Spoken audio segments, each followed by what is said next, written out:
안녕하세요. 하루피스 말씀 충전 하필큐티 조종환입니다.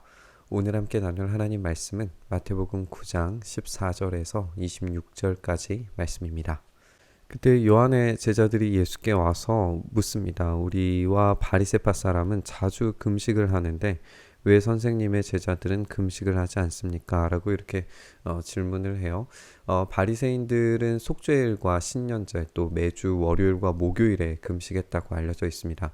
우리는 이들의 자주 금식하는 이유가 자기 의 때문이라고 하는 것을 예수님의 가르침을 통해서 확인을 했습니다. 그들은 금식의 기간 동안에 보이도록 기도하고 보이도록 구제하고 보이도록 하는 경건에 특화되어져 있었습니다. 그래서 예수님께서 이렇게 말씀하세요. 혼인잔치 손님들이 신랑이 자기들과 함께 있는 동안에 슬퍼할 수 있느냐? 그러나 신랑을 빼앗길 날이 올 터이니 그때는 그들이 금식할 것이다. 신랑이 함께 있는 그 잔치 기간은 일주일 동안 지속이 되는데 이 잔치 기간 동안에는 금식이 이루어지지 않습니다. 그때에는 잔치에 모든 사람들이 참여를 하게 되어져 있어요. 우리가 어제 본문에서 마태가 제자가 되어서 식사를 하면서 많은 죄인들과 세리들이 모여서 이 식사를 같이 했다는 이야기를 들었습니다. 이 회심과 돌이킴, 예수께서 베푸시는 초대와 전적인 순종으로 제자가 되는 것이 마치 여기에서 이야기하는 잔치에 참여되는 결혼잔치와 같이 여겨지는 그런 모습이라는 걸 우리가 지적을 했어요. 결혼이 새로운 생명이 탄생되는 것을 기대하는 것을 초점에 맞춘다면 예수님께서 이 제자들을 초청하시고 그 식사 자리에서 새로운 생명이 탄생하고 있는 어떤 이런 이미지들도 우리가 생각을 해볼 수 있을 것 같습니다. 그리고 예수님께서 신랑 되시고 교회가 신부 되시는 이런 결혼의 잔치의 모습, 이런 것들은 자연스럽게 연결되는 거죠. 이렇게 결혼잔치와 연결되어져 있는 이야기를 여기에서 읽게 되는 겁니다. 그리고 이제 이 신랑이 빼앗기는 날이 오게 될 텐데 예수님은 간접적으로 예수님께서 떠나셔야 된다라고 하는 사실을 말씀하시는 것처럼 보여지죠. 빼앗기다라고 하는 동사는 제거의 대상이 된다라고 하는 말입니다. 그러니까 대단히 어떤 폭력적인 함의가 있는 것이 느껴져요. 예수님은 어떻게 이 땅에서 제거의 대상이 되셨는가, 뭐 이런 것들도 우리가 생각을 해볼 수 있을 것 같습니다. 그리고 이런 부정적인 반응들이 갈수록 이제 높아지는 것도 우리가 확인을 해보게 될 겁니다.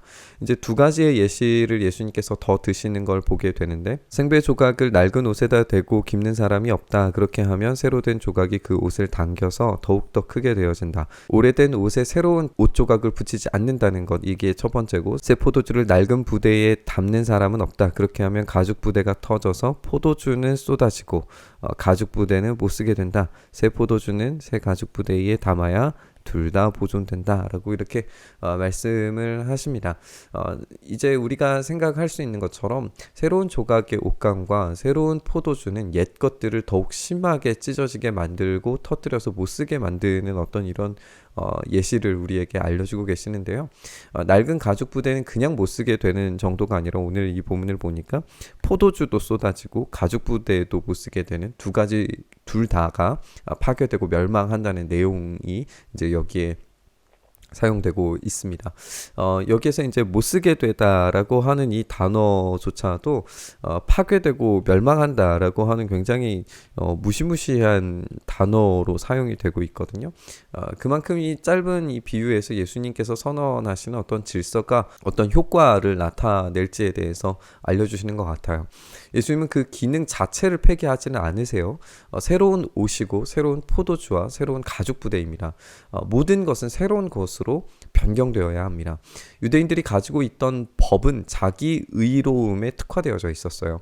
하나님은 이스라엘 전체가 하나님 나라 백성으로 살기를 바라셨지만 그들은 특수한 누군가만이 이 법을 지킬 수 있는 존재가 되고 말았습니다. 이제 예수님의 시대의 새로운 율법은, 그리고 이 복음이라고 하는 것은 예수 그리스도를 전적으로 따르는 제자들에 의해서 새로운 것으로 완전히 치환되게 될 겁니다. 이로써 율법이 폐기되는 게 아니라 새로운 것으로 완전히 전환된다는 것을 우리가 알 수 있죠. 이 새로움은 이전의 것을 완벽하게 대체하는 것으로 바꾸어 놓을 겁니다. 그리고 이야기는 이어집니다. 예수께서 이 말씀을 하실 때에 지도자 한 사람이 와서 예수께 무릎을 꿇고 말합니다. 내 딸이 방금 죽었습니다. 그러나 오셔서 그 아이에게 손을 얹어 주십시오. 그러면 살아날 것입니다. 라고 이렇게 요청합니다. 우리는 이제 다른 병행 부분들에 따라서 이 사람이 회당장 야이로라고 하는 것을 알고 있습니다. 마가복음과 누가복음은 죽어가는 것으로 이렇게 묘사를 했었지만 마태복음은 방금 그 아이가 죽었다라고 설명하고 있습니다. 그럼에도 불구하고 찾아와 달라고 요청하는 모습을 우리가 보게 됩니다. 예수님이 이전에 모든 악의 세력에 대항해서 승리하셨기 때문에 이제 마태는 더욱 급진적으로 죽음을, 직접적인 그 죽음을 정복하시는 예수님을 보여주게 됩니다. 예수께서 일어나셔서 그를 따라가셨고 제자들도 뒤따라 갑니다. 그런데 여기에도 이제 우리가 마태의 주요한 어떤 표현의 방법 중에 하나인 보라라고 하는 단어가 숨겨져 있습니다. 보라, 12해 동안 혈루증 앓는 여자가 뒤에서 예수께로 다가와서 예수의 옷슬에 손을 댑니다. 그 여자는 속으로 말하기를 내가 그의 옷에 손을 대기만 하여도 나을 텐데 라고 했던 것이다 라고 이렇게 되어져 있는데 여기에 이 말하다 라고 하는 것이 이제 미완료 동사여서 그 일이 이루어질 때까지 계속 말했다라고 하는 번역이 가능합니다. 그러니까 계속 내가 옷에 손을 대기만 해도 나을 텐데라고 하는 어떤 믿음의 확신이 이 행동을 만들어냈고 이 행동이 결과적으로 여인을 낫게 하는 데까지 이르게 된 거죠. 예수께서 돌아서서 그 여자를 보고 말씀하시기를 기운을 내어라 딸아 내 믿음이 너를 구원하였다 라고 그렇게 말씀하십니다. 이 장면에서 다른 복음서와 조금 다른 점은 뭐냐면 예수님께서 말씀하셨을 때에 나았다라고 표현하고 있다는 거예요. 다른 복음서들을 우리가 생각을 해보면 나은 즉시, 만진 즉시 나았다라고 하는 표현들로 우리가 이해가 되어지는데 오늘 마태복음 본문에서는 말씀이 낫게 되는 어떤 이런 연결점을 보여주는 것 같습니다. 예수님의 말씀에 권위와 능력이 있다는 것이 여기에서 조금 더 강조되는 것이 아닌가라는 생각이 듭니다. 어쨌든 여기에서 이 혈루증 앓는 여인은 내가 만지기만 해도 손을 대기만 해도 라고 이야기했고 이 말씀이 낫게 되는 이 원동력이 되는 것을 우리가 보게 돼요. 이것을 잘 염두해 두고 지금 이 혈루증 걸린 이 여인과 사실상 여기 이 여자아이 죽은 회당장 야이로의 딸 이 이야기는 굉장한 병행을 보여줍니다. 왜냐하면 지금 여기 혈루증 걸린 여인은 사실상 사회적으로 죽음당한 것이나 마찬가지의 여인이에요. 이가 이제 복음을 통해서 믿음을 통해서 낫게 되는데 그 요소가 손댐과 이 말씀을 통해서였죠. 지금 이 뒤에 있는 이 야이로의 딸의 이야기를 살펴보면 예수께서 그 지도자의 집에 이르러서 피리 부는 사람들과 떠드는 무리를 보시고 이 사람들이 이제 전문적으로 애도하는 사람들이었습니다. 이런 사람들이 있었어요. 그래서 이 피리 부는 것이 전문적인 애도를 하는 행위를 하는 사람들입니다. 이들을 보시고 이렇게 말씀하시는데 모두 물러가거라. 여기서 이 물러가다라고 하는 것은 이 사탄에게 사용하셨던 것과 동일한 용어입니다. 그러니까 사탄을 쫓아내시듯이 이들을 모두 물러가라라고 지금 시키고 계시는 거예요. 그 소녀는 죽은 것이 아니라 자고 있다라고 이야기하니까 이게 지금 예수님의 말씀이죠. 이 예수님의 말씀인데 여기 이 장면에서는 예수님의 이 말씀이 비웃음과 조롱을 당하고 있는 걸 보게 됩니다. 무리를 그렇게 쫓아보내세요. 사탄을 물리치듯이 그렇게 내보내신 다음에 예수님께서 들어가셔서 그녀의 손을 잡으시니 여기에서도 이제 옷을 대기만 해도 손을 잡으시니 이게 이제 병행되는 것을 우리가 볼 수가 있죠. 그 소녀가 벌떡 일어납니다. 그리고 이 소문이 온 땅에 퍼졌다라고 이렇게 이야기하고 있어요. 예수님의 말씀 한마디에 바람과 파도가 잠잠해지고 악한 귀신이 떠나가고 병든 자가 낫고 있는 것을 우리가 읽었는데 새로운 가르침과 새로운 질서가 예수님의 입에서 지금 선포되고 선언되고 있단 말이에요. 그런데 무리는 지금 예수님의 말씀을 비웃습니다. 예수님은 그 소녀의 손을 잡고 일으키셔요. 혈루병 걸린 여인의 손만 대어도 나을 텐데라고 하는 마음에 이제 옷을 손을 대었는데 지금 이 여자 아이는 말할 수 없는 존재입니다. 게다가 이 사람을 우리가 생각을 해보면 이 사람도 이제 12회이고 지금 여기에 소녀라고 되어져 있는 이것도 이제 12살 정도 되는 여자 아이이거든요. 그러니까 12년 우리가 다른 병행 본문에서도 그렇게 정확하게 적시를 하고 있죠. 나이도 이 해에 대한 것도 그렇고 지금 혈루증 앓고 있다라고 하는 것은 생산이 불가능한 사람이다라고 하는 것을 암시하는데 이 소녀는 이미 죽음으로 말미암아 이제 가임기의 여성이 되어야 하는데 그래서 결혼해야 되는데 그러지 못한 여자가 지금 죽음으로써 생명이 단절된 저주받은 어떤 그런 상태를 보여줘요. 이것을 예수님의 손대기만 하심을 통해서 회복되는 것을 우리가 보게 되는 것이고 말씀을 통해서 회복되는 것을 우리가 보게 되는 거란 말이에요.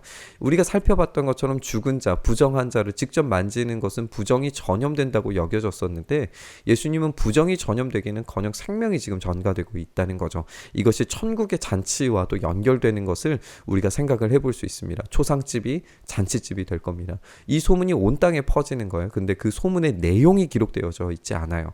두려워했다거나 기뻐했다거나 평가가 들어가 있지 않습니다. 점점 예수님을 향한 부정적인 평가들과 반대의 목소들이 개입되기 시작했으리라는 것을 우리가 충분히 예상을 해볼 수가 있습니다. 우리는 새로운 질서를 가져오시는 예수님의 사역이 죽음을 생명으로 바꾸어 놓으시는 것을 보게 됩니다.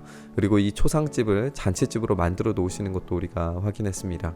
우리는 죄인된 정체성, 사회적으로 매장되고 육체적으로 연약하고 심리적으로 위축된 연약한 자들입니다. 그런데 예수님에 의해서 새로운 생명을 수여받은 자들이고 우리의 자격은 천국 잔치에 참여하는 자들입니다.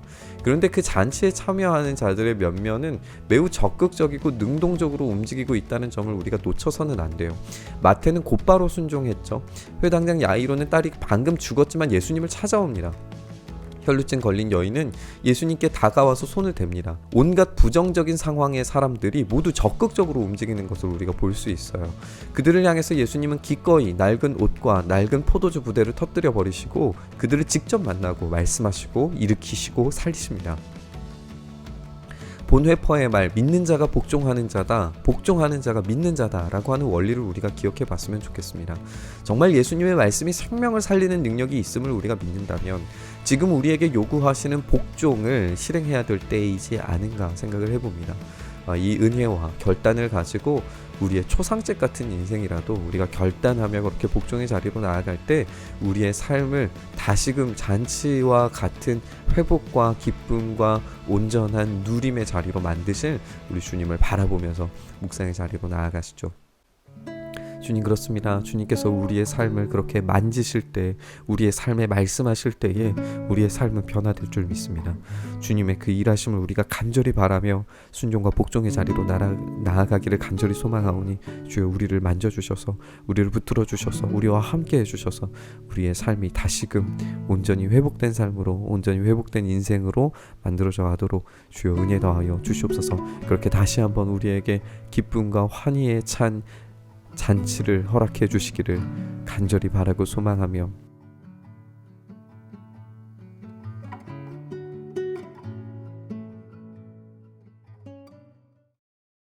우리 주님 예수님 이름으로 기도드리옵나이다.